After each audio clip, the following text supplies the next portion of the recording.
Bienvenue dans Smart Bourse, votre émission quotidienne sur Smart for Change. Pour rester à l'écoute des marchés chaque jour, vous nous suivez en direct à 17h à la télévision, via vos box. Vous nous suivez en live également sur nos réseaux sociaux et notamment sur le compte LinkedIn de Smart for Change. Et vous nous retrouvez bien sûr en rattrapage tous les jours, en replay sur bismart.fr ou encore en podcast sur l'ensemble de vos plateformes préférées. Au sommaire de cette édition ce soir, la revanche du dollar, une petite revanche pour l'instant après une baisse de plus de 10% de l'indice dollar au cours du premier semestre de cette année 2025. On voit depuis l'été non seulement un dollar qui a arrêté de baisser, mais un indice dollar qui regagne même un peu de terrain sur l'ensemble de la semaine. Le dollar face aux grandes devises mondiales a repris plus d'1,5%. Et si on prend comme référence la dernière réunion de politique monétaire de la Réserve fédérale américaine, 16 et 17 septembre dernier, on voit un indice dollar qui a repris plus de 3% sur cette période. On cherchera évidemment avec nos invités de Planète Marché à expliquer ce mouvement et comprendre si ce mouvement peut encore se développer devant nous et quelles pourraient être les conséquences d'un dollar qui se raffermirait, sachant que pour beaucoup, le trade de l'année aura été un trade baissier sur le dollar. La politique française attire inévitablement quelques regards encore aujourd'hui avec une journée dite de vérité pour la classe politique française et sa capacité à sortir de cette crise politique. On suivra ça évidemment dans les prochaines heures. En attendant, les actifs français restent assez peu malmenés. Il faut bien le dire, le CAC 40 a évolué en ligne avec d'autres grands indices européens cette semaine, en léger retrait sur l'ensemble de la semaine, et le spread est stabilisé désormais autour de 85 points de base. Pauline Gratel pourra vous redonner plus de précisions également sur ces niveaux de marché dans un instant. Discussion à suivre donc avec nos invités de Planète Marché dans quelques secondes. Et puis dans le dernier quart d'heure de Smart Bourse, comme une fois par mois, nous ferons le point sur les dernières actualités, les derniers développements au sein de l'industrie ETF. C'est Olivier Maltès, le directeur des investissements d'Alteis by Iomoni, qui sera avec nous en plateau à partir de 17h45 dans le dernier quart d'heure de Smart Bourse.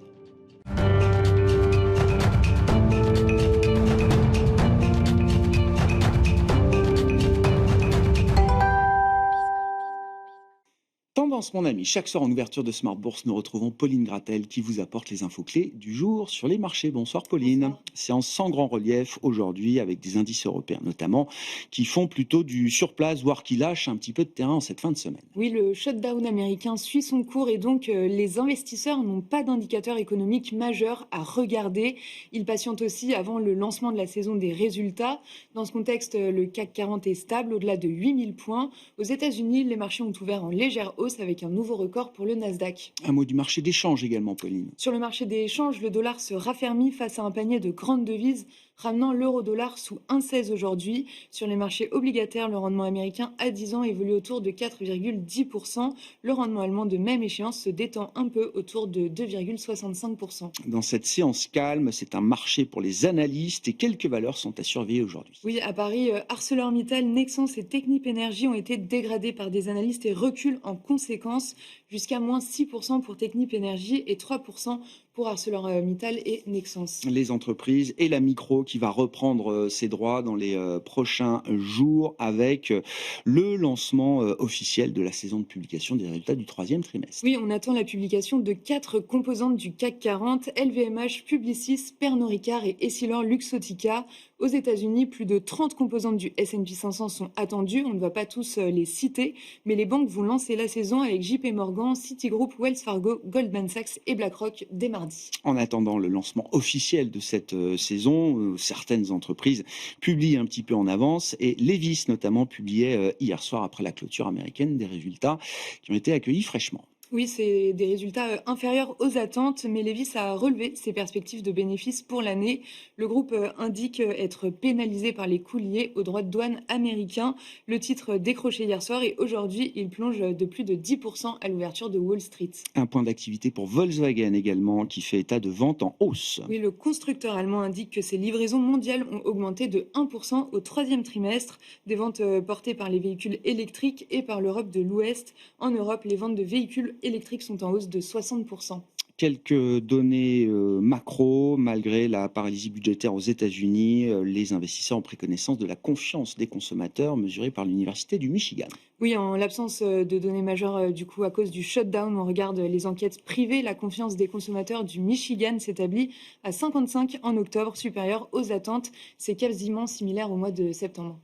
Quels seront les moments clés, les temps forts de la semaine prochaine sur les marchés, Pauline? La semaine prochaine, on en a parlé, ce sera le lancement de la saison des résultats. La publication de l'inflation américaine pourrait être un peu décalée, mais avoir lieu finalement malgré le shutdown. En zone euro, on attend l'indice ZOO allemand du mois d'octobre et l'inflation de la zone euro en deuxième lecture pour septembre. Tendance, mon ami, chaque soir en ouverture de Smart Bourse, Pauline Gratel est avec nous et vous apporte les infos clés du jour sur les marchés.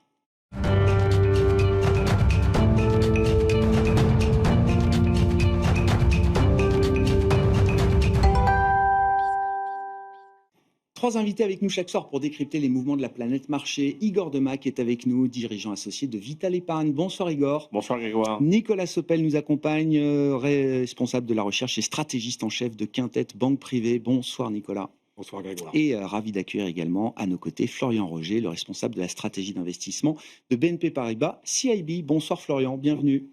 Merci d'être avec nous, Florian. Prenez la parole pour évoquer le sujet du dollar, si vous voulez bien. Je le disais en introduction, effectivement. Alors, c'est le grand trade de l'année jusqu'à présent, avec un indice dollar qui a baissé de plus de 10% sur les 6 premiers mois de l'année. Mais non seulement il ne baisse plus depuis quelques semaines, quelques mois maintenant, mais il a même plutôt tendance à se réapprécier avec une progression d'1,5% pour l'indice dollar cette semaine et une progression de plus de 3% depuis la baisse de taux de la Fed délivrée les 16 et 17 septembre dernier. Comment est-ce qu'on comprend ce petit mouvement? Et derrière ce mouvement, est-ce qu'il y a de la place justement pour un développement un peu plus important encore de ce raffermissement du dollar? Nous, ce qu'on pense sur le dollar, c'est qu'on est quand même sur une tendance baissière. Ça, c'est le premier point. Après, la première jambe de baisse a été très brutale, notamment en fait contre euro. La baisse du dollar contre euro, selon nous, est globalement terminée. Elle est venue de mouvements de couverture de la part des fonds de pension européens. Quand on regarde les niveaux atteints aujourd'hui, on est en gros à la moyenne de long terme. Donc, ces mouvements de couverture ont amené une très vive appréciation de l'euro. Et du coup, quand on regarde le différentiel de taux de 2 ans réel, aujourd'hui, le taux de change couvre le différentiel de taux de 2 ans réel entre la Fed et la Banque centrale européenne. Et le troisième point, c'est la France, qui rend pas la zone euro hyper attractive quand même pour des Asiatiques, pour des Américains. Donc, ces trois facteurs limitent en fait le potentiel d'appréciation de l'euro contre le dollar. En revanche, là où le mouvement pourrait continuer, c'est contre Asie. Parce que contre Asie, on a vu qu'il y avait beaucoup d'acteurs en fait, qui ne s'étaient pas couverts potentiellement contre une dépréciation du dollar. Pourquoi ? Parce que le coût de couverture était trop important, puisque les taux dollars étaient à 4,50. Là, la Fed baisse ses taux. Selon nous, elle va baisser 3 fois ses taux d'ici la fin de l'année. Le coût de couverture baisse. Ça peut amener en fait un mouvement de dépréciation du dollar. Et fondamentalement, c'est la stratégie que veut l'administration américaine. C'était au cœur du papier de Stéphane Miran. Ouais. Donc, le penseur de la stratégie économique, effectivement, de cette administration Trump, Stephen Miran, lui, il veut voir des devises asiatiques se réapprécier encore plus face au dollar. C'est ça Exactement. Ouais. Ce que note Stéphane Miran, il nous dit, en fait, il y a un sujet avec l'Asie. Parce que l'Asie, en fait, a énormément de réserves de change et des petits marchés obligataires. Et donc, l'Asie a énormément de réserves de change en dollars. Mais du coup, ils se retrouvent dans un système où beaucoup de pays asiatiques pèguent leur monnaie. Donc, en fait, ils ont une demande de dollars pour gérer le peg. Ouais. Et puis, il y a beaucoup de centres financiers en Asie. Taïwan, Singapour, Hong Kong. Et du coup, il y a cette demande en dollars. Et ce que dit Miran, c'est qu'il nous dit, structurellement, cette demande de dollars pour raisons financières entraîne une appréciation du dollar. Et du coup, le dollar est structurellement surévalué. Et on perd de la compétitivité, notamment contre la Chine. Donc, ce que veut Miran, c'est en fait obtenir cette dépréciation du dollar. Comment ? Jouer sur les tarifs, jouer sur de la répression financière, potentiellement. Donc là, attention, si les investisseurs se disent, maintenant, la suite du plan de Miran, c'est une dépréciation du dollar contre Asie. Ouais. Là, avec les baisses de taux de la Fed, on pourrait avoir un mouvement de dépréciation du dollar. Donc, profitons, en fait, de cette respiration du dollar actuel pour jouer un mouvement baissier contre Asie. Ouais, je comprends. Le trend n'est pas terminé, mais c'est bien contre Asie qu'il faut peut-être se focaliser désormais pour une reprise de cette tendance baissière du dollar. Nicolas, alors sur ce micro-mouvement de réappréciation du dollar, quelle analyse est-ce que vous en faites? Et est-ce que oui, pour vous, le dollar aussi a vocation à continuer de baisser, notamment face à des devises émergentes asiatiques, par exemple? Oui, je suis d'accord. je pense que le dollar va continuer de baisser pour des raisons fondamentales. Premièrement, les déficits évidemment budgétaires américains, le fait qu'il va continuer de baisser ses taux. Maintenant, sur ce petit rebond, c'est un petit rebond technique. Le dollar commence à approcher des niveaux de résistance contre l'euro, autour de 1,14, 1,15, 100 sur le DXY. On est, je crois, sur un niveau de résistance à 1,32 sur le CAB et 155 sur le yen. Donc, effectivement, pour l'instant, je pense que le trend baissier du dollar n'est pas fini. Il y a évidemment un gros niveau, par contre, à casser sur le dollar. C'est ce gros niveau qui porte le DXY depuis, on va dire... Donc l'indice dollar, DXY. Voilà, l'indice dollar contre un panier de devises qui tient depuis 2010. Mais fondamentalement, on reste baissier. Il y a aussi une volonté de diversification contre le dollar. Effectivement, est-ce que contre l'euro, maintenant la marge de manœuvre contre l'euro, peut-être l'euro commence à voir un peu le top autour, on va dire, de 1,20. Il pourrait aller un petit peu plus haut. Mais c'est vrai qu'on regarde d'autres devises. On parle beaucoup du risque politique en France, mais il y a un petit risque politique au Japon. Mais c'est vrai que techniquement, on pourrait se dire le yen... il est bien reparti à la baisse, le yen, là. Oui. Le yen est bien reparti à la baisse. Est-ce que Sanae Takahashi va être élu Premier ministre? On ne sait pas. Donc toutes ces anticipations un petit peu dovish sur le Japon pourraient faire repartir, qui sont peut-être en train de s'évanouir, pourraient faire repartir le yen dans un premier temps.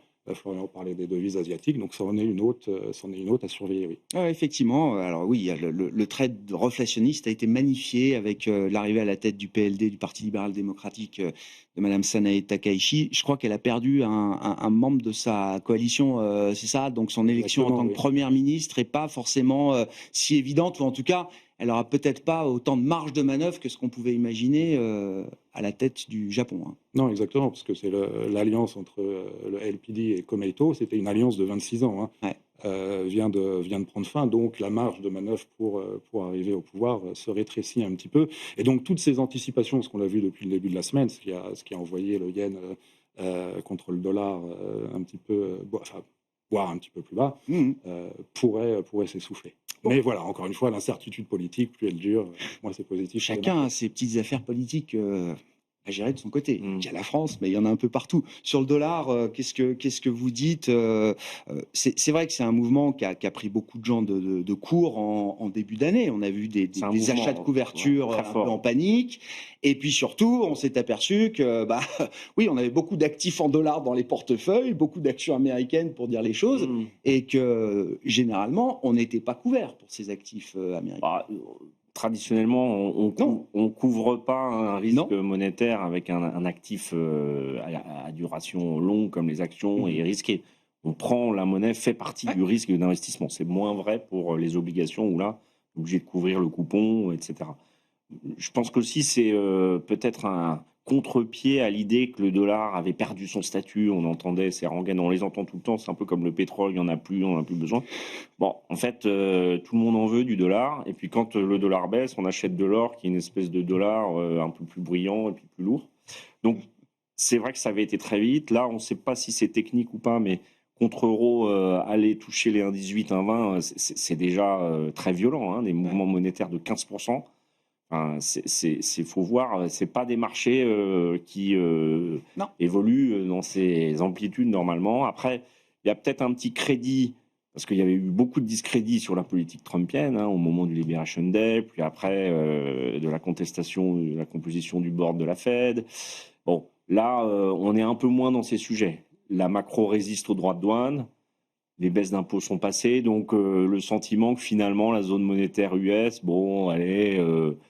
elle n'est pas en danger. Parce que si en 2026, on a de nouveau une accélération de la croissance, qu'on a des taux qui restent bas... Parmi les facteurs qui peuvent faire bouger une parité, la dynamique de croissance en est une. C'est pas la seule, mais le différentiel de dynamique de croissance, c'est quelque chose qui peut compter. Oui, en fait, la parité de pouvoir d'achat et la répartition de valeur entre grandes zones économiques se mesurent au taux de change. En fait, les droits de douane induisent un risque et une incertitude, et modifie la façon avec laquelle on calcule la répartition. Donc ça a pu jouer aussi.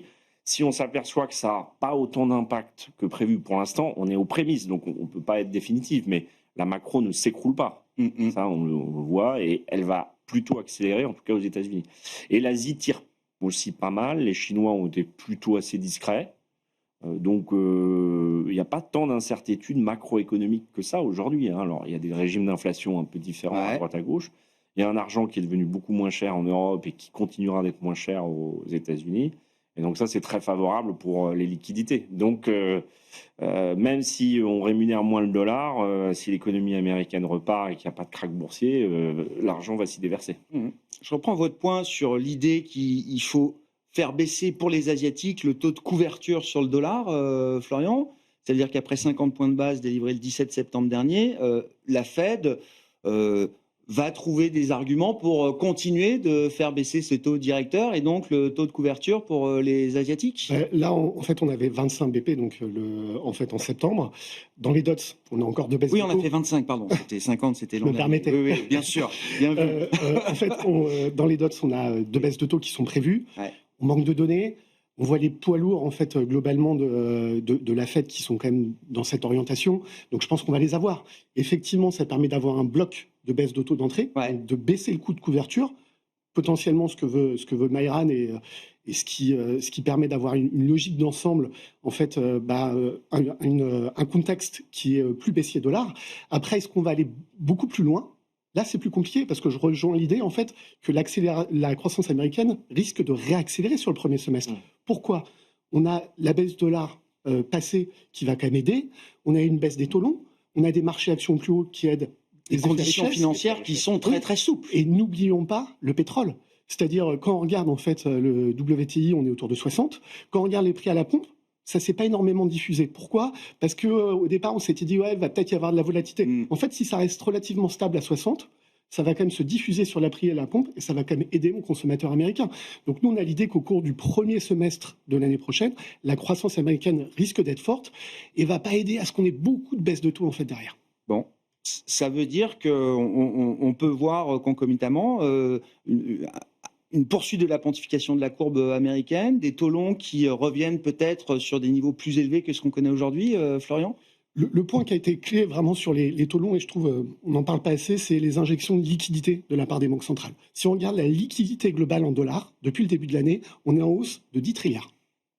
Donc on a en tout encore des QE qui sont donc ça vient des banques centrales, par exemple des banques centrales du reste du monde, c'est ça ? Exactement. Et même aux États-Unis, en fait, on a beaucoup d'émissions courtes qui sont achetées en fait par les banques, en fait par les fonds monétaires derrière, qui sont en dépôt, qui permettent d'avoir des crédits. Et donc quand on regarde M2, en fait, ça croît. Donc on se retrouve avec une croissance en fait de la masse monétaire. Donc 10 trilliards de dollars sur 130 trilliards de dollars, ça fait 8% d'augmentation. En moyenne, sur les 3 dernières années, on était entre 0 et 1%. Donc cette surliquidité mondiale, elle fait quoi ? 1, elle inflate en fait les marchés, donc elle fait de l'inflation financière. Et 2, elle aide à ancrer les parties longues des courbes. Donc le message de Powell à Jackson Hole, c'était quoi en une phrase ? C'était de dire, je veux compresser les taux réels. Ce qui nous a dit, je vais baisser les taux nominaux et je considère que l'inflation qui vient des tarifs est temporaire. Donc je compresse les taux réels. Une banque centrale qui dit ça, elle met les marchés en configuration de bulle. Très clairement. Et puis elle nous amène dans un scénario de Goldilocks. En revanche, attention, si jamais la croissance réaccélère et que finalement on a un peu plus d'inquiétude sur l'inflation, après le Goldilocks, il y a le reverse Goldilocks. D'où cette hausse de l'or en fait qu'on a aujourd'hui et qui est normalement incompatible avec un tel niveau de vol. Oui, d'avoir un scénario de croissance booming aux États-Unis là sur la première partie de l'année. Alors, je ne sais pas si c'est vraiment bien dans les cartes aujourd'hui, parce que tout le monde est dans l'idée qu'il y a un ralentissement à venir quand même de cette économie américaine. Mais peut-être que ce ralentissement, il est déjà derrière nous d'une certaine manière, Nicolas. Oui, on pense que le ralentissement est derrière nous. On a vu évidemment beaucoup de volatilité économique entre le premier et le deuxième trimestre dû aux effets d'annonce des droits de douane. La consommation qui était un petit peu en dedans pendant le premier trimestre, qui a repris pendant le deuxième trimestre. Maintenant, quand on regarde à l'avenir, d'un point de vue incertitude, c'est vrai que c'est derrière nous. Le pic d'incertitude est derrière nous. Le cadre est clair, le cadre est défini, on connaît les tarifs. Donc voilà, cette incertitude disparaît. Et je pense qu'on n'a pas encore pris en compte le fait que les impôts ont été baissés aux États-Unis et que le prochain volet de l'agenda politique de l'administration Trump, c'est la dérégulation. Donc tout ça, ce sont des vents favorables pour l'économie américaine. On a évidemment beaucoup entendu parler du ralentissement du marché de l'emploi, mais pour maintenir un taux de chômage aux alentours de 4,2%, 4,3% où on est actuellement, il n'y a pas besoin non plus, du fait de l'immigration plus tight, d'avoir beaucoup de création d'emplois tous les mois. Donc c'est vrai qu'un NFP qui est maintenant bien en deçà, quand on l'aura évidemment, Oui. ça s'entend, en dessous de 100 000 par mois, ce n'est pas nécessairement une explosion du taux de chômage. Donc là, on a les conditions pour avoir un rebond de l'économie américaine. C'est un risque, Florian le mentionnait évidemment, pour la Fed. Mais pour les marchés aussi ou pas? C'est un risque. Pour les marchés, Parce que cette histoire de reverse Goldilocks, là, ça peut prendre quand même tout le monde à revers un peu brutalement, j'imagine. Oui, mais après, il faut voir ce qui a porté aussi les marchés cette année. C'est les anticipations de baisse de taux, mais c'est qu'il y a aussi une histoire de... alors, la croissance, on vient d'en parler, ça a été volatile, mais il y a la croissance aussi qui est générée par la tech et par l'intelligence artificielle. C'est peut-être un tiers de la croissance américaine, là, générée par l'IA aujourd'hui, les dépenses en logiciel, en équipement informatique, etc. C'est très nouveau quand même dans la composition de la croissance. Oui, d'ailleurs, le BEA a sorti le breakdown de des investissements, et on voit que les investissements dans les data centers, ça fait x3 depuis 2020, alors que les investissements dans les autres secteurs de l'économie sont plutôt... atone, flat. Donc, s'il y a une vraie réalité derrière, il y a une croissance qui vient de la tech, de l'IA, c'est pas qu'un buzzword. Donc, c'est pour ça que, par exemple, nous, chez Quintet, nous restons exposés structurellement aux actions américaines de manière générale. Alors, certes, avec des éléments de diversification au sein de cette exposition, mais il faut la tendance est là. Scénario de surchauffe de l'économie américaine, on peut repasser par cette idée-là à un moment dans le marché. Alors, surchauffe des valorisations de la tech, peut-être. Alors ça, c'est une chose, c'est l'économie le américaine. Marché, mais pour l'économie, je pense pas à ce stade. Ouais. Pas à ce stade. C'est pour ça que moi, je suis pas forcément trop inquiet sur le scénario monétaire, parce qu'il faudrait vraiment une accélération, un emballement, des chiffres d'inflation. On n'y est pas. En revanche, l'avantage clair des États-Unis sur la technologie, évidemment, on met l'Europe très très loin, et crée une dynamique qui s'auto-entretient. Alors là, on peut plus dire que l'intelligence artificielle n'est pas utile, n'est pas dans nos vies. Et puis, c'est ce qui représente 50% des indices, la tech et la santé. Alors qu'en 2003, c'était le pétrole, l'industrie, puis les banques. Donc, on a une composition de l'économie américaine qui a complètement changé, avec de la croissance des BPA, avec du free cash flow, certes, qui est maintenant réinvesti. Ah oui, beaucoup, mais massivement. En fait, oui, mais en fait, une économie qui fonctionne, c'est quoi? C'est ça. C'est pas une économie qui épargne. C'est pas une économie où on a un taux d'épargne comme en France de 21%. On réinjecte, et dans une économie qui vit à crédit, puisque c'est l'économie américaine, qu'est-ce qui compte? Que le coût du crédit soit pas très cher et qu'il y ait des projets d'investissement avec des TRI entre guillemets supposés rentables. Et c'est ça le capitalisme. C'est la confiance dans un projet structurant, déstructurant, rupture technologique, destruction créatrice schumpeterienne, peu importe, mais évidemment, ils sont à l'avant-pont de tout ça. Ouais. Avec toujours un moment dans ces cycles de CAPEX qui peut être un moment douloureux aussi pour les prix et les valorisations boursières, Igor. Oui, mais le modèle... Ces histoires de cash flow, alors pour l'instant, effectivement, ils servent à beaucoup réinvestir. Il faudra quand même rentabiliser demain ces dépenses. La question, elle est sur toutes les lèvres, elle est en permanente à la une de tous les journaux financiers anglo-saxons chaque jour qui passe. Le fait de voir une poignée de mastodontes faire circuler de l'argent entre eux en nouant des partenariats dont on ne comprend pas toujours forcément bien la profondeur, les tenants, les aboutissants, etc. Cette forme de circularité, en 2000, j'étais un peu loin des marchés, mais beaucoup de gens me racontent quand même ce qui a pu se passer aussi dans ces périodes-là. L'argent un peu jeté par les fenêtres. J'en sais rien. Est-ce qu'on a déjà des petits canaris dans la mine là qui sont à écouter ou à surveiller? Sûrement. Oui, sûrement. Après, est-ce que c'est une petite mine ou une grosse mine? C'est un peu la palissade que je sors, mais non, mais on n'a pas de réponse définitive. On n'a pas vraiment de réponse, et puis on a vraiment un secteur qui aujourd'hui a clairement mis au démarrage de sa vie, et c'est vrai pour les Netflix, l'impératif de capter des clients. Et c'est là où En fait, eux raisonnent pas du tout Non. comme nous. C'est-à-dire qu'eux, ils disent pas, faut faire de la rentabilité tout de suite. C'est Non. impossible Non. quand on lance une société. Sam Altman Quiconque- dit c'est pas dans mes quiconque dans mes investit dans une préoccupations, c'est pas start-up dans le top 10 de mes C'est préoccupations qu'il aujourd'hui. faut valider le modèle, c'est-à-dire comment avoir des clients Ouais. fidèles et de plus en plus. Donc on est quasiment à 1 milliard d'utilisateurs de Voilà. ChatGPT Voilà. en 3 ans, Donc, à peine. Souvenez-vous, Amazon, c'était gratuit au début. Puis après, on vous fait payer un abonnement, Amazon Prime. Après, on vous fait payer les frais de transport. Et en fait, vous convertissez, parce qu'une fois que le client il est convaincu que le service... Et donc, c'est ça, Ouais. leur modèle, c'est ça. Et c'est pour ça que ça demande beaucoup de capitaux, parce que le coût d'acquisition d'un client dans la tech, sur Internet, est très, très cher. Alors, est-ce qu'ils vont tous y parvenir Enfin, en tout cas, nous, on est nulle part sur ce sujet-là en Europe. À part quelques fabricants de puces, on est nulle part. Donc, ça crée un vrai différentiel de croissance Ah bah, ça, c'est sûr. aujourd'hui. Il faut rester exposé à cette thématique. Il n'y a pas d'autre choix. Alors, c'est, tactiquement, à la fin d'année, on en parlera dans les allocations, ça peut valoir le coup de prendre un peu de performance aujourd'hui, parce que quand même, ça a vachement sûr. progressé. Pas forcément en euros, d'ailleurs. Hein. Faut Ah bah pas non. oublier, hein. Les Oui. marchés européens n'ont pas si mal fait, à part le CAC. Après, c'est difficile. Vous dites aux clients, ah bah non, la cybersécurité, j'y crois pas. L'intelligence artificielle, j'y crois pas. Enfin, moi, je suis quand même un investisseur value, mais je peux pas ne pas regarder des valeurs qui, finalement, avec la croissance, vous voyez, deviennent assez vite peu chères, entre guillemets, puisque c'est aussi leur credo.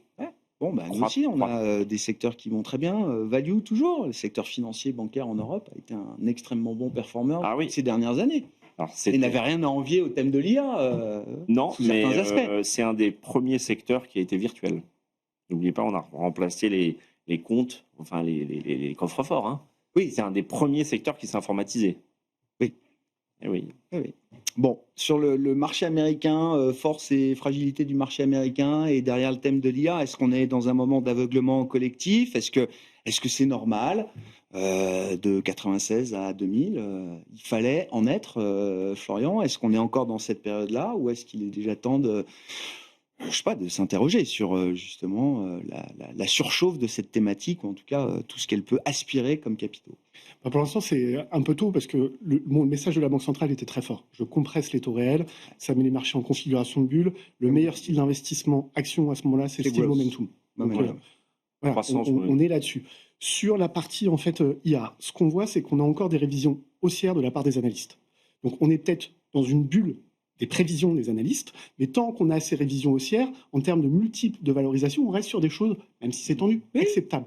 La phase qui va être plus dangereuse, c'est qu'en fait, on n'aura plus de révision haussière des prévisions bénéficiaires. Et les prix qui continuent de monter. Exactement. Et là, dans ces cas-là, c'est une phase où il faudra faire beaucoup plus attention et se couvrir. Mais on n'est pas encore dans cette phase, ça c'est le premier point. Et sur le deuxième point, mentionné tout à l'heure sur le risque de surchauffe en fait de l'économie américaine, c'est pas pour tout de suite. Le seul risque à très court terme, c'est si on voit une accélération des salaires. Parce que le wording de Jackson Hole de nous dire l'inflation est temporaire liée aux tarifs, si les salaires accélèrent en même temps, Ouais. c'est juste pas crédible. Il y a quand même un choc sur le marché du travail, hein, Et là, avec un flux migratoire qui a été Oui, stoppé net et puis, aussi depuis fondamentalement, dans une économie capitaliste, s'il n'y a pas de défaut d'entreprise massif, il n'y a pas une explosion D'accord. des destructions d'emplois. Oublions pas que plus de 50% des emplois sont dans les petites et moyennes entreprises. Pour qu'une PME licencie fortement, il faut qu'elle fasse défaut. Et là, avec la baisse des taux réels aux États-Unis, la compression des taux réels, l'idée, on se dit, on a un tel assouplissement des conditions monétaires et financières qu'on ne va pas sur une explosion des défauts. Donc, on ne voit pas de détérioration forte du marché du travail. C'est ça qui peut amener des effets de second tour après les tarifs. Durcissement de l'immigration, ça peut amener de l'inflation alimentaire. Effet de premier tour, attention aux effets de second tour. Ouais. Mais ça, c'est plutôt une histoire du deuxième semestre de Ouais. l'année prochaine. À propos de défauts, First Brand, là, c'est circonscrit, c'est un dossier, donc c'est un équipementier automobile américain qui vend des essuie-glaces, notamment. Enfin, je veux dire, bon, tout le monde est en train de faire ses comptes. Il y a visiblement quand même des milliards de créances qui ont disparu et qui ne seront pas recouvrées. Ça reste. Il y a de la contagion autour d'un dossier comme First Brand, ou Florian? Dans l'environnement de compression des taux réels, je pense pas. D'accord. Je pense que ça reste D'accord. principalement idiosyncratique aujourd'hui. On voit pas en fait une vague D'accord. de Pas annonciateur, de quelque défauts. chose de. Il n'y a pas de problème de liquidité sur les entreprises. La Banque centrale est en train de baisser ses taux. Il y a des conditions monétaires et financières qui ont été hyper assouplies. Donc, Dans ce marché américain, et puis en dehors de ce marché américain, Nicolas, comment on se diversifie? C'est-à-dire, est-ce qu'il y a autre chose à regarder que le thème de l'IA dans le marché américain, et autre chose à regarder qui paye? Et en dehors du marché américain, mais c'est le constat qu'on dresse tous les jours dans cette émission, tout paye aujourd'hui, hein. Vous croyez aux émergents, ça marche. La tech en Asie, ça marche. Vous aimez le thème un peu plus value, d'infrastructure. L'Europe offre de très belles performances. Vous avez peur. L'once d'or est un actif surperformant aujourd'hui. Il y en a pour tous les goûts dans ce marché. Ouais, voilà. En quelques mots, c'est aussi un petit peu notre... Quelles que soient vos convictions, il y a un truc qui vous convient, quoi. Oui, et puis c'est un petit peu le résumé de notre exposition. Moi, j'aime bien insister en ce moment sur les émergents, sur la Chine, parce que je pense qu'il y a un vrai... en 2025, il y a un changement un petit peu, notamment avec la Chine. Et aussi, on en a beaucoup parlé, on sait qu'il y a une histoire IA aux États-Unis. On la connaît. On sait qu'il n'y en a presque pas en Europe, mais on est en train de découvrir qu'il y a aussi potentiellement une histoire IA ou tech En Asie. Ou tech en Asie. En Chine et en Asie. Par exemple, depuis l'introduction de ChatGPT, donc c'était octobre 22. Octobre ou novembre 22. Novembre 22, peu importe. En dehors de Nvidia, quelles sont les valeurs à travers le monde qui ont qui surperforment? SK Hynix, SMIC. Ouais. Donc, en gros, il n'y a pas d'IA sans l'Asie. Ne serait-ce que pour le hardware. Donc, on le voit, les valeurs qui marchent. OpenAI va d'ailleurs nouer des deals avec ce genre de boîte, SK Hynix notamment en Corée du Sud. Oui, exactement. Donc, dans un premier temps, on se dit, bon, voilà, il n'y a pas de tech sans l'hardware asiatique, mais il y a aussi une autre utilisation de l'IA, notamment en Chine, qui est plus basée sur l'utilisation de tous les jours, alors qu'on est plutôt sur du hyperscaler aux États-Unis, avoir la puissance de computing, etc. On est dans l'application pure et dure en Asie, les chatbots, on l'a vu avec DeepSeek, et on voit des noms, des players type AI en Asie qui commencent. Alors, évidemment, j'ai parlé de SMIC, de SK Hynix, mais il y a Alibaba, il y a Tencent, il y a Baidu. Donc, il y a une vraie histoire là-dessus. Donc, si vous prenez une exposition sur les marchés émergents dans un élément de diversification en vous disant que la macro en Chine, au final, ça tient, que les taux sont plutôt bas et qu'en plus, il y a une histoire de tech. La tech est le deuxième poids dans les MSCI Emerging Market après les financières. Donc, voilà, il faut, dans ce contexte, tous les risques n'ont pas disparu. On peut avoir une allocation plutôt avec une préférence sur les actions, sur les obligations, mais toujours avec un mix diversifié, avec des opportunités, notamment sur les émergents. Sur la Chine, alors je sais qu'il n'y a rien de tel que les prix pour faire varier les sentiments, et donc comme la tech chinoise s'envole, tout le monde a envie de participer évidemment à ce mouvement-là. Je me rappelle qu'il y a encore quelques années, certains grands pundits nous disaient que la Chine était ininvestissable. Est-ce que les raisons qui ont fait que la Chine est devenue ininvestissable à un moment pour certains, est-ce que ces facteurs-là ont changé au-delà simplement de la variation des prix et d'une réenvolée ou d'une réappréciation, re-rating de la tech chinoise? Oui, après, sur certains des noms que j'ai donnés, il y a encore beaucoup de marge pour rattraper Nvidia, par exemple. Bon, mais on a moins peur d'un pouvoir chinois qui viendrait du jour au lendemain, comme ça, rayer d'un trait de plume un secteur, réguler massivement un secteur, prendre un patron pour l'emmener loin des caméras, etc. Enfin, c'est tout ça qui a rendu la Chine un exactement, mais en fait, tout ça, c'était d'une certaine façon, ça a été voulu. C'est qu'après des années d'expansion... une reprise en main volontaire. Voilà, c'est une reprise en main volontaire. Donc, toute cette extrême régulation, je pense qu'on est...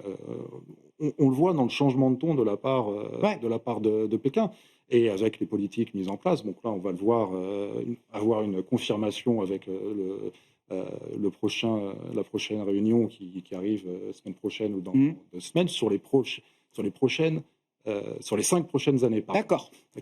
Donc, c'est ça que j'aime bien aussi dans cette économie, c'est qu'on se projette à long terme, au même titre que Sam Altman se projette à long terme sur les AI, c'est-à-dire qu'il y a des volontés.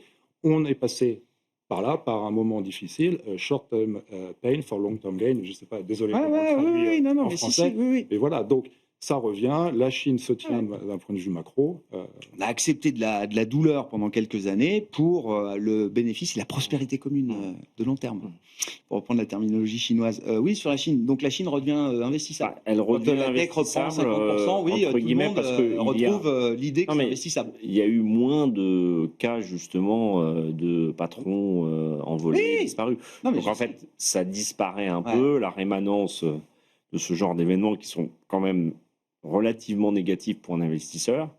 Là où je souscris à l'idée qu'ils ont du long terme, c'est qu'eux ne sont pas confrontés à des échéances électorales. Donc ça permet pour un pays de plus d'1,2 milliard d'habitants de piloter une économie gigantesque qui se calque à peu près sur le modèle japonais. Rappelez-vous, dans les années 80, le Japon, c'était l'étoile de la technologie, les Walkman Sony, enfin bon. Ah bah bien sûr. Et la Chine, en fait, ils sont à peu près pareils, sauf qu'ils sont beaucoup plus grands, mais ils sont aussi disciplinés, et ils ont tout. Et aujourd'hui, ils ont tout. On rajoute les terres rares, ils ont tout. Donc oui, la zone Asie, c'est une zone qui est très tech, où il y a de la croissance, où il y a aussi du vieillissement démographique. Donc ça, c'est un peu le contrebalancier. Mais une robotisation qui va très très fort, très vite, qui permet de compenser le manque de main-d'œuvre.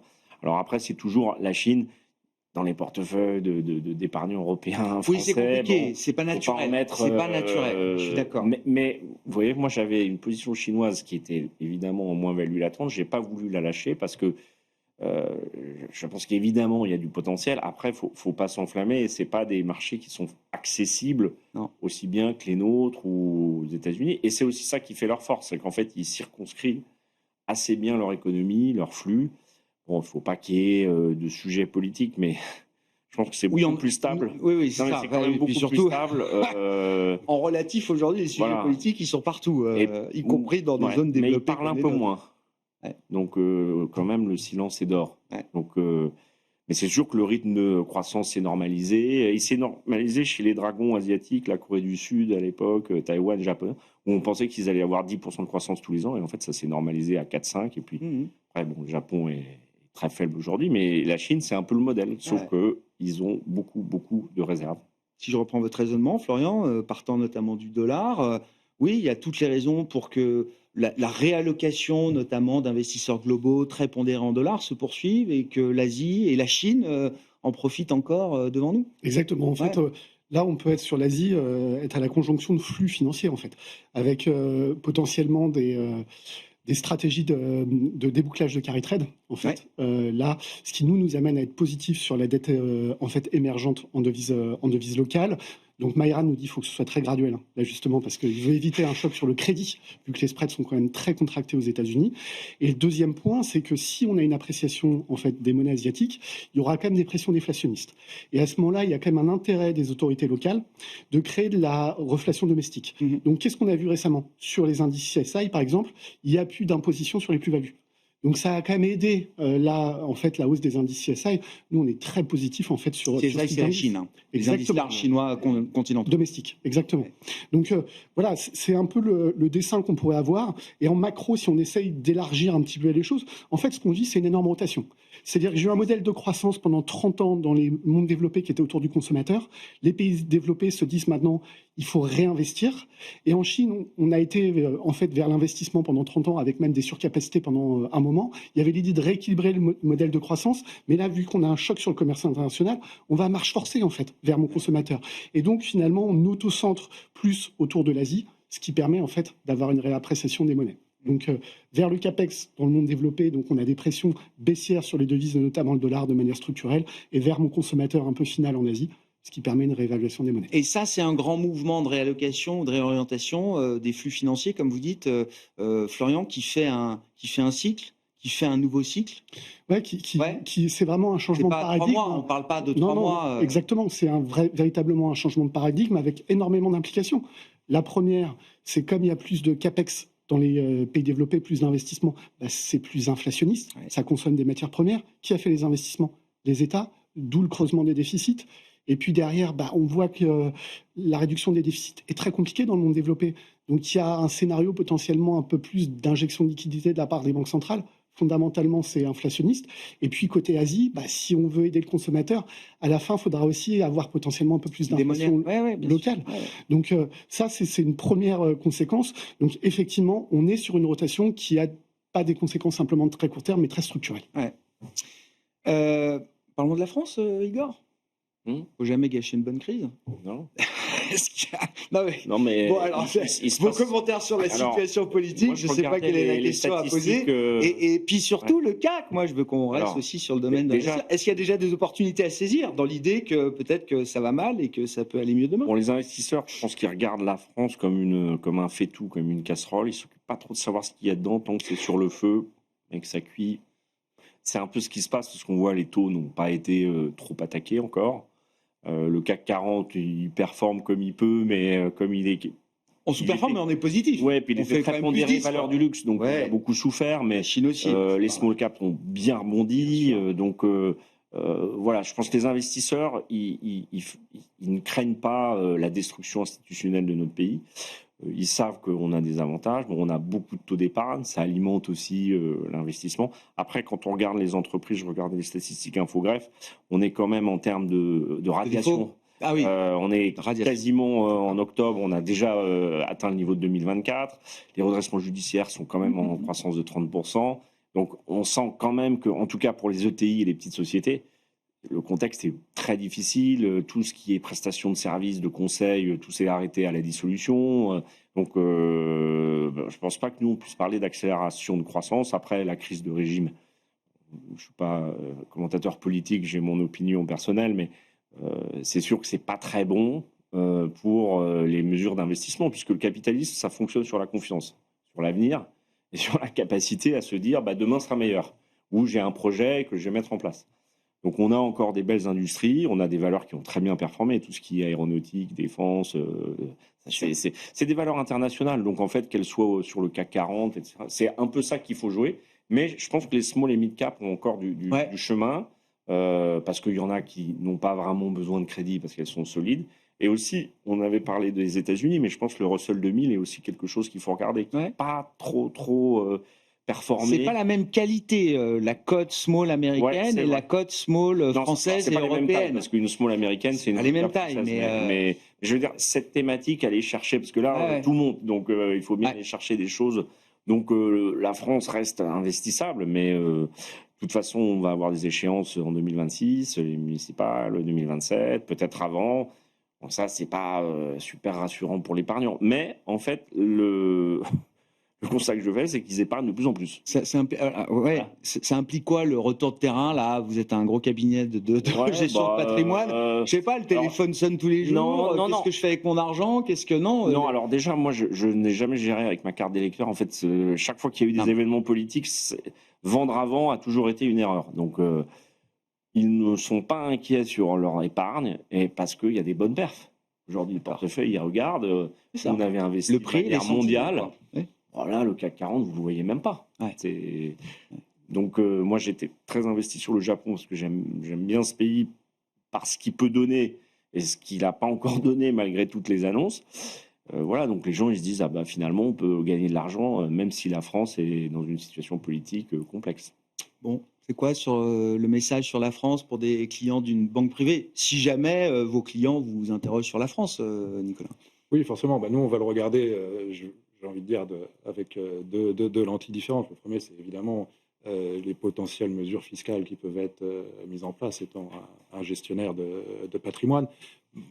Je laisse ça à mes collègues banquiers. Plutôt du côté investissement, on va le regarder avec les écarts de rendement. Sur les spreads, on se rend compte que, c'est ce qu'Igor disait, c'est qu'au final, c'est pas... la casserole est sur le feu, les spreads restent entre 70 et 90 de points de base. Donc, voilà, il n'y a pas... Tant qu'on reste dans cette cocotte, il n'y a pas d'inquiétement de marché. Il ne faudrait pas, par contre, que ça dure trop longtemps. Malheureusement, on se dit ça peut durer jusqu'à la première partie de l'année 2027. Mais là où les autres pays avancent très rapidement, les États-Unis avec les baisses d'impôts, la Chine avec la relance, ça prend du temps. Et ça, c'est vraiment peut-être le seul risque. Mais pour l'instant, pas de raison non plus de s'inquiéter outre mesure. Le marché fonctionne. Florian, pour conclure, moi, ce qui me frappe, c'est que plein d'autres pays en Europe s'en sortent bien aujourd'hui. Il y a des cas d'investissement hyper intéressants autour de nous, l'Allemagne, l'Espagne, l'Italie. Enfin, vous pouvez choisir et panacher tout ça. Finalement, le sujet France n'abîme pas les cas d'investissement autour de nous en Europe, j'ai l'impression. Oui, bah, là, l'Europe a quand même été pénalisée. On parlait des performances des marchés par l'appréciation de l'euro. Ouais. Là, dans notre scénario, on se dit on va vers une stabilisation. Ça va quand même aider les résultats des entreprises. Ça va aider notamment la consommation discrétionnaire. Donc, il y a un certain nombre d'entreprises françaises qui devraient quand même en bénéficier. Après, fondamentalement, on voit qu'effectivement, les spreads de crédit sont relativement stables. Donc, nous, on se dit d'ici la fin de l'année, ce qui peut quand même l'emporter, c'est plutôt l'entrée en vigueur du plan allemand. Donc sur les actions européennes, on est plutôt aujourd'hui surpondéré en se disant qu'on a plusieurs arguments. Un, la fin de l'appréciation de l'euro avec des valeurs qui ont été quand même massacrées pendant l'été. 43% des valeurs européennes qui ont déçu en fait pendant la saison de résultats, une sous-performance forte. Et deux, il y a des secteurs autour des biens d'équipement qui devraient quand même remonter. Les mid-cap européennes peuvent en profiter, notamment allemandes, le MDAX. Quand on voit sa valorisation, on a un PE de 14,5.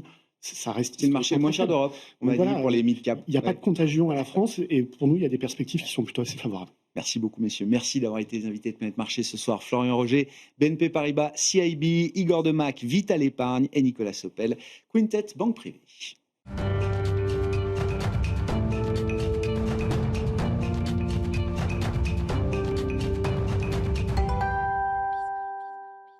Bienvenue dans ce dernier quart d'heure de Smart Bourse, le quart d'heure thématique, le thème chaque soir, alors pas chaque soir, mais le thème ce soir en tout cas, c'est celui de l'actualité de l'industrie ETF. Une fois par mois, nous accueillons les équipes. Alors, d'Alteis, désormais, Olivier Maltès, directeur des investissements d'Alteis, Buy Your Money, je le rappelle. Bonsoir Olivier. Bonsoir Grégoire. Merci beaucoup d'être nous. Un mot quand même des démarrages d'Alteis, parce que le grand bain, c'était la convention patrimoniale il y a 3 semaines maintenant, Olivier, qui était la première convention pour la marque Alteis dédiée au CGP. Quel bilan vous en faites ? On fait un bilan très positif. C'était pour nous très important parce que c'était la première fois où on allait rencontrer directement beaucoup de CGP réunis au même endroit et on allait pouvoir échanger, présenter l'offre, présenter ce qu'on avait construit. Et on a été très bien accueillis, ce qui fait toujours plaisir. On voit que les CGP, de toute façon, doivent traiter aussi le problème des ETF, s'y mettre de plus en plus. On voit que c'est de plus en plus compliqué aussi. On voit l'effet euro-dollar depuis le début de l'année notamment. On en reparlera certainement, qu'il y a de plus en plus d'ETF actifs. Qu'il y a de plus en plus d'ETF qui mettent un peu de complexité à l'intérieur. Donc, ils doivent soit y passer du temps, soit déléguer. Déléguer, c'est ça. Voilà. Et donc, on est là aussi pour les accompagner et les aider. Donc, ils peuvent nous rencontrer avec plaisir. Ils sont les bienvenus pour échanger et découvrir notre offre. Bon. L'engouement pour les ETF ne se dément pas, d'autant plus quand on fait le bilan du mois de septembre avec vous. Le chiffre de collecte est le plus gros de l'année, c'est ça ? C'est le plus gros de l'année, c'est le plus gros qu'on ait constaté depuis qu'on suit, nous en tout cas, les ETF. Donc 42 milliards de souscriptions sur septembre, 42 milliards et demi. Si on regarde, depuis le début de l'année, on a 258 milliards de collecte nette. Et donc on a battu le record de 2024 sur toute l'année qui était de 255. Donc hormis rachat jusqu'à la fin de l'année, ce qu'on ne va pas souhaiter et ce qui est peu probable, on peut dire qu'on battra le record et on battra certainement les 300 milliards sur l'année si ça continue comme ça. Et donc un super mois de collecte pour les ETF sur septembre. Et quand on regarde en 3 ans, donc sur 3 ans glissants, mois par mois, on n'est pas un mois de collecte négative maintenant sur 3 ans glissants. Donc que des mois de collecte positive et là un mois vraiment record. Et qu'est-ce qui s'est passé alors en septembre ? Qu'est-ce qui fait que septembre a été un mois aussi dynamique pour la collecte ? Toutes les classes d'actifs ont collecté, c'est sûr. Les actions ont très bien collecté avec 28 milliards aussi. Donc si on s'arrête sur les actions, on est à 184 milliards depuis le mois de janvier et c'est par rapport à 2024 qui était donc l'année de référence jusqu'à présent, l'année record, plus 57% de collecte sur les actions. Donc voilà, 28 milliards. Il y a 2 ans, je me souviens, la première fois que je suis venu vous voir, on avait 10 milliards de souscriptions au global. Et donc là, 28 sur les actions. On voit que ça a pris un deuxième volume, enfin deuxième vitesse, passer la seconde. 9 milliards 7 sur les ETF obligataires, donc un mois relativement important aussi, enfin solide. Et 4 milliards sur les ETF matières premières, ce qui est relativement ETF ETC, ce qui est relativement important. Et dont 3 milliards sur l'or, l'or qui a battu pendant le mois de septembre les 10 milliards de collecte depuis le début de l'année.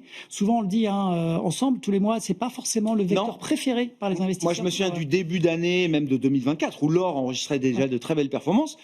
Non seulement vous nous disiez on n'a pas de collecte, et parfois on avait même de la décollecte sur ces produits indiciels liés aux matières premières en général, et notamment sur.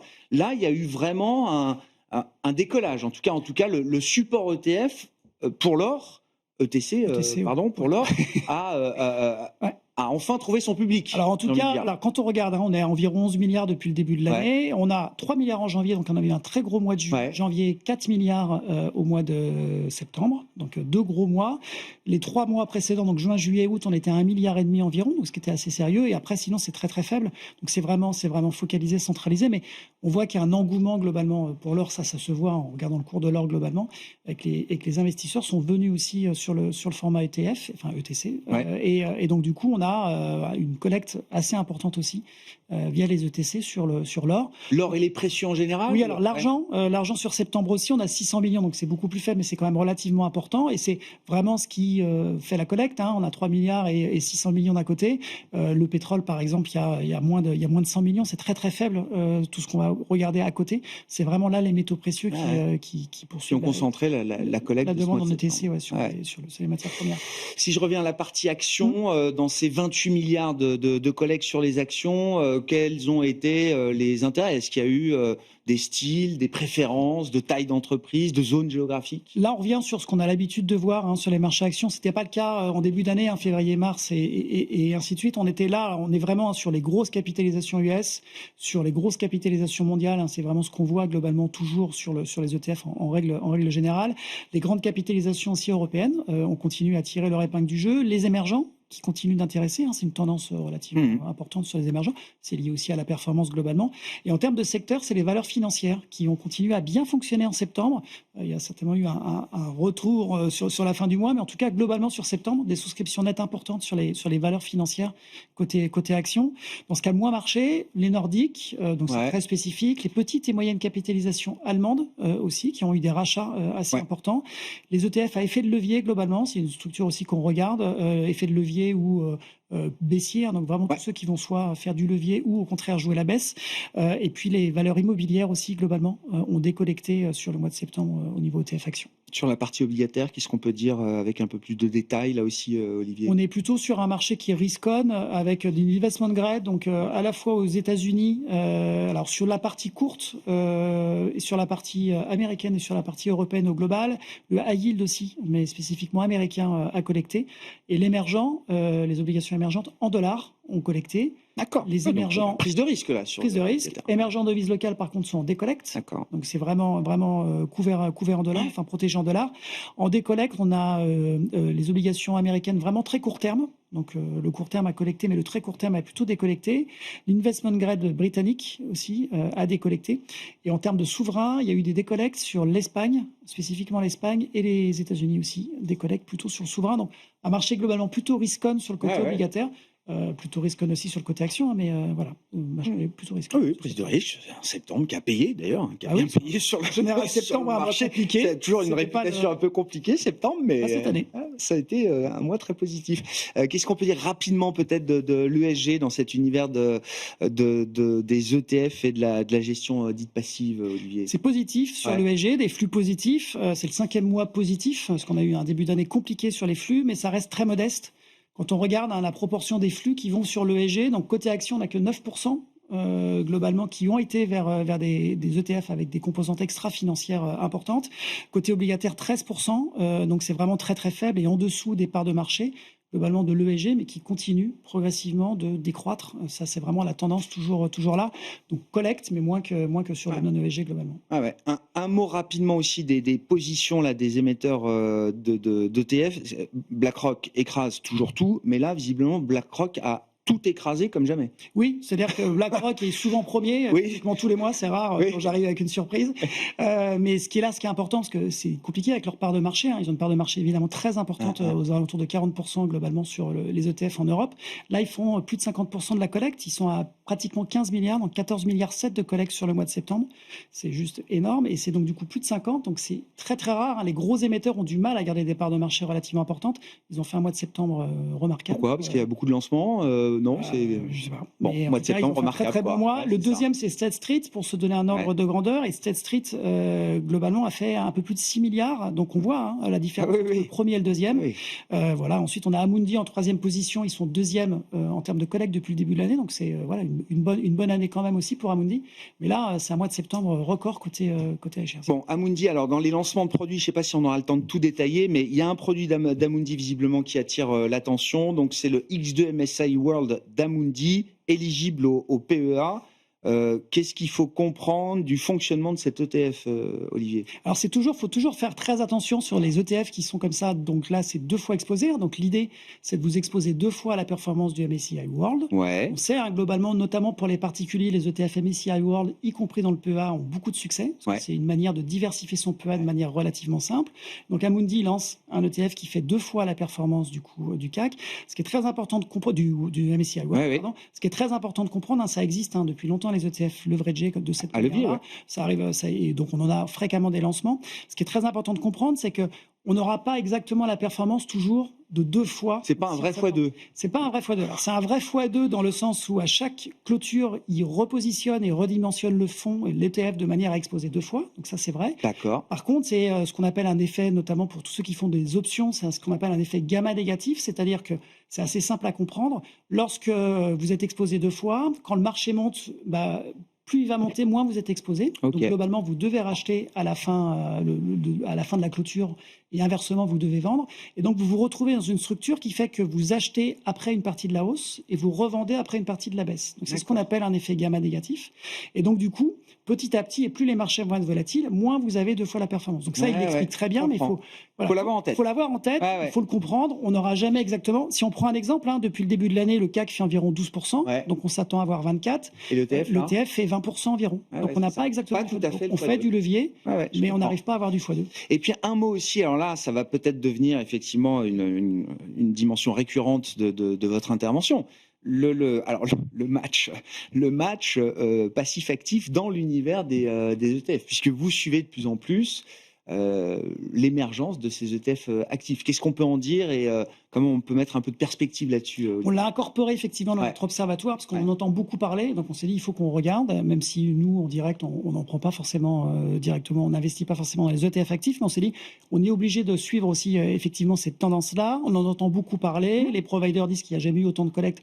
C'est vrai, mais il n'y en a jamais eu autant. Oui, partant de zéro. ETF. Oui. Et alors après, on voit la petite barre orange, elle monte quand même, depuis quelques temps maintenant. Mais et quand on regarde vraiment la façon dont les flux se répartissent, on était il y a 2 ans à environ 4% globalement des flux, entre 4 et 5 qui allaient sur les ETF actifs par rapport aux ETF indiciels. Là, on est plutôt aux alentours de 8, donc effectivement, ça progresse, mais ça reste très très faible. On a en gros un peu plus de 3% des encours en Europe qui sont sur les ETF actifs. Aux États-Unis, on est plutôt à 10, donc il y a toujours une vraie différence. Donc c'est encore très très faible. C'est surtout sur la partie obligataire par rapport à la partie action. On est sur les encours à 2,6% en actions et 3,9% en pourcentage sur les marchés obligataires. Donc ça va plus sur le côté obligataire. Et donc, globalement, on voit beaucoup de lancements de produits. C'est vraiment le focus du moment, avec des recherches. Donc, soit l'actif pour le côté ESG. Donc ça, c'est quelque chose qui est important pour essayer d'avoir de prendre en compte plus rapidement les critères extra-financiers. Soit pour essayer de faire battre les indices, gagner la performance avec des vies soit macro, soit de rajouter des options. Enfin, on peut imaginer plein de choses. Et des frais de gestion qui restent limités. Et des frais de gestion qui sont plus importants. Alors, moins importants qu'en gestion active. D'accord, mais c'est globalement plus important. C'est un ETF passif. Exactement, un ETF purement passif. On verra s'ils arrivent à battre leurs indices, pour ceux qui cherchent à battre leurs indices. Mais en tout cas, c'est une tendance et c'est vrai qu'il faut l'évoquer puisque tout le monde en parle. Et là aussi, on le disait, regardez plus en détail le 2 fois leveragé, par exemple, il faut vraiment savoir ce qu'on achète. Le hedge de change aussi, alors on compte plus sur les actifs. Il y a un vrai travail à faire sur travail à faire. Et c'est ces nouveaux ETF qui arrivent effectivement et qui viennent renforcer encore un peu plus cette industrie. Merci beaucoup, Olivier. Olivier Maltès, merci à vous. Le directeur des investissements d'Alteis by Yomoni, avec nous dans ce dernier quart d'heure de Smart Bourse.